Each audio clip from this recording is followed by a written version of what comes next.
Correct. Kaya nga po, I truly believe na kapag sa case build-up pa lang nandyan na yung prosecutor, mas higher ang chance of success. Dahil alam ho ng prosecutors kung anong klaseng ebidensya ang kailangan, kung anong mga ebidensya ang admissible para pumasa po not only at the preliminary investigation stage, but most importantly, at the trial stage. So anyway, we have a time for that, for the criminal investigation bill. So let's go to the wiretapping, or the anti-wiretapping. Please don't get me wrong, I'm not opposing these amendments to the anti-wiretapping law, o kung meron lang sigurong ilang punto ako na pwedeng erase, especially in the course of plenary debates. But let me just state that sa tingin ko po, ganitong mga anti-wiretapping law, ang pinaka-importante po dito is to try to strike a healthy, good balance between two objectives. Any anti-wiretapping law in any jurisdiction would have twofold objectives.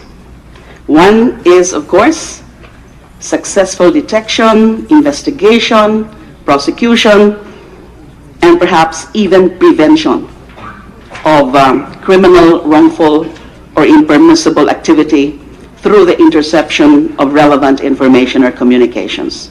That is a very legitimate public purpose and therefore constitutionally permissible.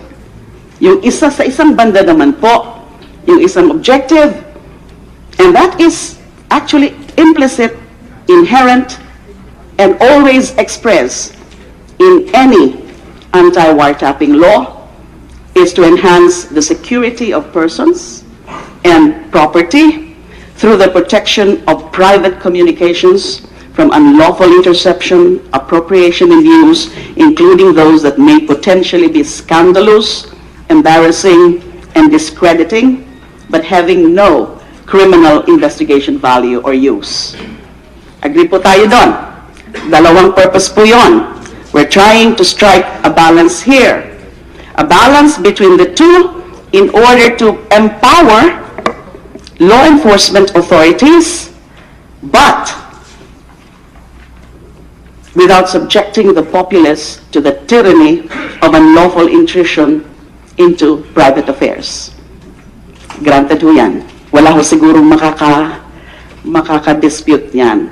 So, in trying to craft the necessary amendments to our anti-wiretapping law, importante po, we should always be conscious about striking this healthy balance. Hindi po pwedeng maging one-sided lang ang track natin na in our zeal to really strengthen our law enforcement capabilities ay nakakalimutan ho natin respetuhin ang mga karapatan, especially the rights of privacy, na wala na hong legitimate purpose yung paggamit ng wiretapping na to kung ganun ang hindi tama ang paggamit ng batas. Di ho ba? I just want to put it on record that that is my contribution to the discourse on these very important pieces of legislative measures.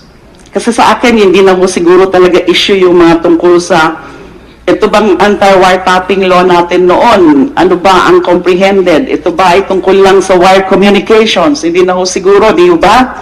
I think this covers also not only wire communications, but even electronic communications. Kasi doon pa lang sa ating Human Security Act, na-broaden na ho talaga yung scope ng ating mga anti-wiretapping law. So having said that, ang gusto ko lang hong punto dito, ayaw ko sanang tanungin ito o ayaw ko sana hong erase ito. Kasi syempre, hindi naman siguro pagkakaila. Kasi may mga nagsabi na sa akin, matagal nang natap ang aking mga cellphone. Di ba? So what legitimate purpose is being served? Kung ganun, Terrorist ho ba ako? O dahil yung sinasabi ng iba, na cuddler ako? Yun ho ba ang purpose kung bakit tinatap ang mga cellphones ko ngayon? I don't expect anyone to answer that question. I'm just thinking aloud. So, wag na ho tayong maglukuhan. Di ba? At mahilig kasi ako manood ng mga detective stories eh. Do you want to comment? You want to respond to that? Yes, Madam Senator. Your Honor, I am also suspecting that my cell phone is being tapped. So we are in the same boat. If that is true, assuming, Director General Dela Rosa, assuming totoo rin po yan, na nakatap din ang inyong cellphone, sino kaya ang gagawa nun? Kasi yun ang susunod kong itatanong. Granting, itong pinakasuspecha ko, kasi ibang tao lang naman ang nagsasabi sa akin na tap na yung cellphones mo, matagal ng tap yan. But my attitude always is, I don't care. Why should I care about that na I don't care. Pwede nilang pakinggan lahat yan, you know. Anyway, I'm not the one violating the law. I'm not the one violating the rights of others. That is always my attitude. Kaya tinatawanan ko lang yung mga ganong advice. Ingat ka, nakatap ang telepono mo. So kayo rin po, Director General Dela Rosa, assuming ho, na totoo din yan, na nakatap din ang inyong cellphones, sino kaya gumagawa niyan? Your Honor, the technology, we have no control over the technology. Mayroon tayong mga foreigners na mayroong technology na gano'n at wala tayong control over sa kanila. They can monitor our conversation from a faraway place. So, O yun ang problema natin ngayon. yun ang problema natin. Ang problema natin ngayon, we're trying to improve our laws, our own laws, correct? Ng anti-wiretapping law. Para naman, ma-empower nga kayo, matulungan nga kayo, na mas magiging magaling kayo sa pag-perform ng mga trabaho nyo, but at the same time, we should be conscious about also protecting and upholding the rights of persons, the private rights, the rights to privacy, etc. So, assuming magawa na natin yan, maganda na yung ating mga batas, na-cover na natin yung two objectives na yan, we're able to really strike a very good balance between those two objectives. Pero ang problema pala, any other foreign country can also, can also intercept. But our laws would not cover them, would they, SOJ?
pumasa po not only at the preliminary investigation stage, but most importantly, at the trial stage. So anyway, we have a time for that, for the criminal investigation bill. So let's go to the wiretapping, or the anti-wiretapping.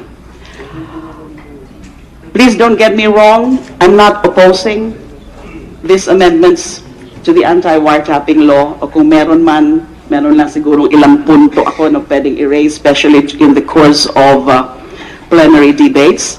But let me just state that sa tingin ko po, ganitong mga anti-wiretapping law, ang pinaka-importante po dito is to try to strike a healthy, good balance between two objectives. Any anti-wiretapping law in any jurisdiction would have twofold objectives. Correct. Kaya nga po, I truly believe na kapag sa case build-up pa lang nandyan na yung prosecutor, mas higher ang chance of success. Dahil alam mo ng prosecutors kung anong klaseng ebidensya ang kailangan, kung anong mga ebidensya ang admissible, para one is, of course, successful detection, investigation, prosecution, and perhaps even prevention of criminal, wrongful, or impermissible activity through the interception of relevant information or communication.